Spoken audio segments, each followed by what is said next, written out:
Hi all, in today's video I'm going to be sharing with you something that is going on about healthcare assistant jobs with visa sponsorship in the UK. A lot of people are beginning to get good responses, and lots of people are also getting surprising responses, such as they are not going to recruit them because they are from red list country, and they are also not going to recruit them because they already received lots of applications from overseas and they need time to process those. So if you're interested in healthcare assistant jobs in the UK with visa sponsorship, you should definitely watch this video to the very end, because I'm going to share with you how you can actually get these jobs amidst the competition that is out there and a new agency that is massively recruiting in the UK right now, and what you need to do. So if you're interested, come on, let's go.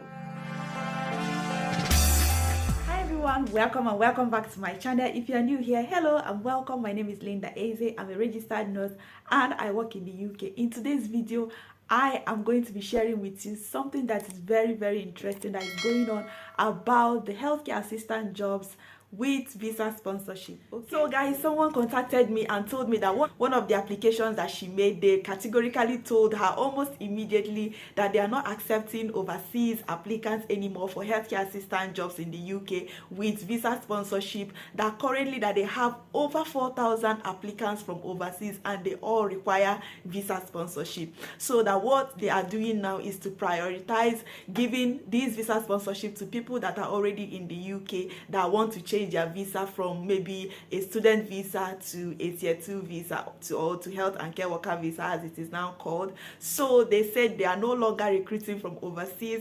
This particular agency was recruiting massively just recently, beginning of this year, but all of a sudden you see the competition is really getting fierce. You know, the competition is really getting hot. But what I want to share with you in this video is that if you're watching this video, you are step ahead of others, because after watching this video you're going to change your game. Now another one is, someone also contacted me on Instagram and told me that she's receiving responses from employers and from agencies and from care homes, but a particular one actually told her that she cannot proceed with the interviews and all of that because she's from a red list country, that they've been instructed by the WHO not to employ people from a red list country. Now she asked me, so it means that people from Nigeria and from some other countries are not actually eligible to apply for this job? I'm going to also mention some things that will help you in this regard in this video. There are 3 things you can do if you receive such reply that they have a lot of applications from overseas and that they are no longer recruiting from overseas because of that. The first thing that you can do is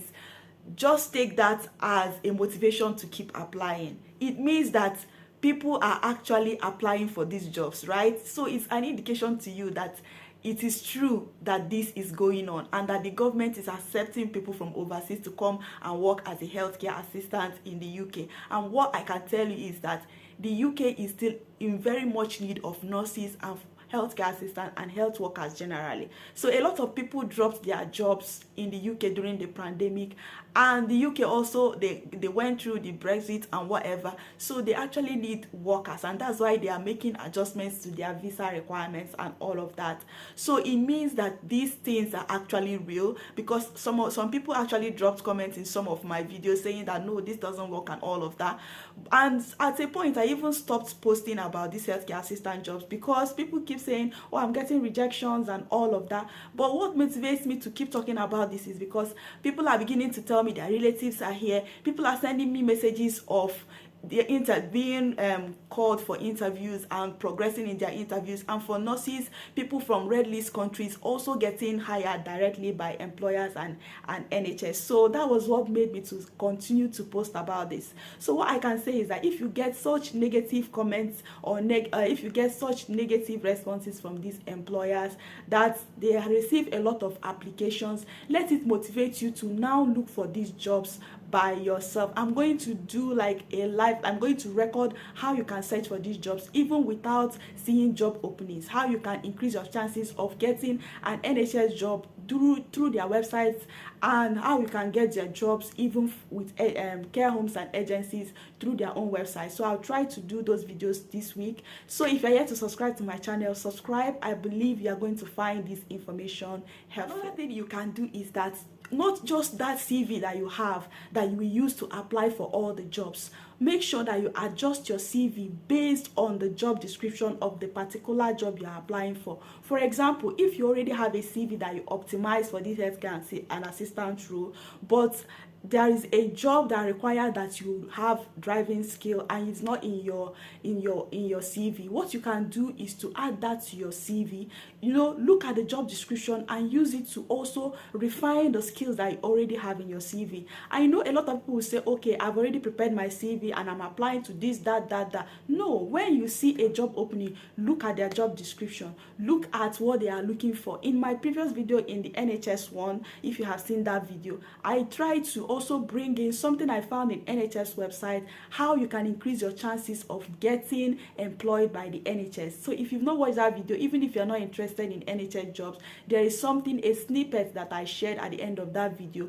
They shared what they are looking for in the applicants, so you want to watch that video because it will help you a lot. So the third thing that you can do is to have someone to review your CV with. Sometimes you think that your CV is really very good and then you don't need anybody to see it, or don't be embarrassed to tell somebody to check your CV for you. If you know someone that is close to you that has a degree, or someone that you believe also has experience in the healthcare field, let the person have a look at your CV. Some of you already sent me like a shot of your CV on Instagram, and when I was free, I was happy to look at those and also give my own comments. I may not be able to respond to everybody and look at everyone's CV, but what I know is that it is good to have someone to have a look at your CV. Sometimes it could be typographical error, it could be things that will actually help you. For me, when I look at people's CV, sometimes it's not just how you arrange it, but what you included there. There was somebody that sent me like this week, and I helped the person to like put 1 or 2 points in her CV that I believe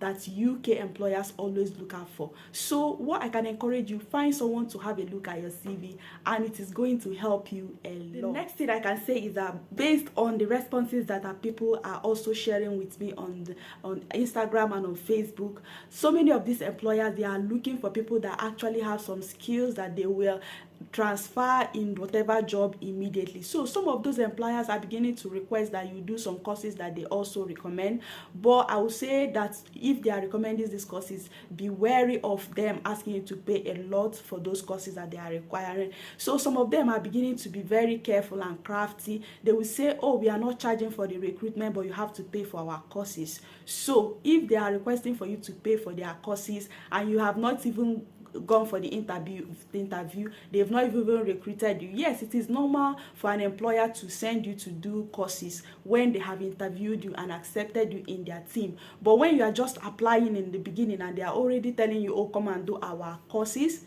they could be good, but it is something to actually think about. Okay, so what I can say is that some of those courses that so many YouTubers are recommending, that I've also shared, what you can do is do those courses and then list it as some of the courses that you have taken. Not for you to send all the certificates, because I'm getting these questions. You don't need to send the certificates to them. If they request for the certificate letter, then you can send. But if they don't request for the certificate, what you need to do is just list the course titles that you have already taken, the courses that you've taken in your CV, so that this will help your CV to look like a professional care assistant CV. Now, about the red list country. Now, for my own understanding, the red list country that people talk about is actually just a precaution by the UK government to make sure that people are recruited in the most ethical way, okay? So that they'll make sure that these people, when they are recruited, that they are given the best chance to be themselves in the UK. They are not exploited.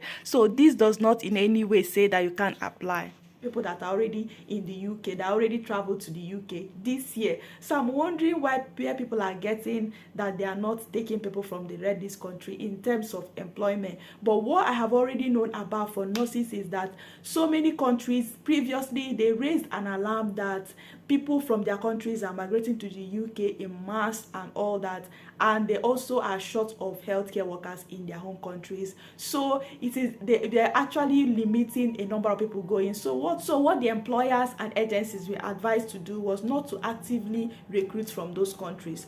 But what it means is that you need to apply for these jobs by yourself. You can apply for these jobs by yourself, even if the agencies are not coming to you to advertise. It appears that you still see the vacancies chances everywhere, but people from those countries that are mentioned by the WHO, you need to actively apply for these jobs, and if you get one, you are not going to be restricted from working in the UK. So I will link the articles that I read in the description. So read everything. It does not matter what YouTubers say and even what I say. Try to also double check everything, okay, so that if you're making mistakes, you know that you actually made all the efforts, okay. You will not say because someone said and someone said. Do your own research, double check every information when you are applying for these jobs, okay? Next is about the employer that I mentioned that I'm going to talk about. I actually sent these links in my Telegram group recently, and I believe a lot of people are already applying to them. They are called Nova Care. So they are recruiting massively in the whole of UK. I have to do another video about them just to actually show you how you can apply to this particular company and how you can increase your chances. So if I'm able to do that video, just it will be a guide to help you to get those jobs. But if I'm not able to do those videos, I'll keep posting their links, and maybe I'll try to type snippets on how you can increase your chances of getting a job with them. So I hope you found this video interesting and inspiring, and it will also give you the motivation to keep going and miss the rejections. When you get this rejection, let those rejections actually guide you in the right direction, okay?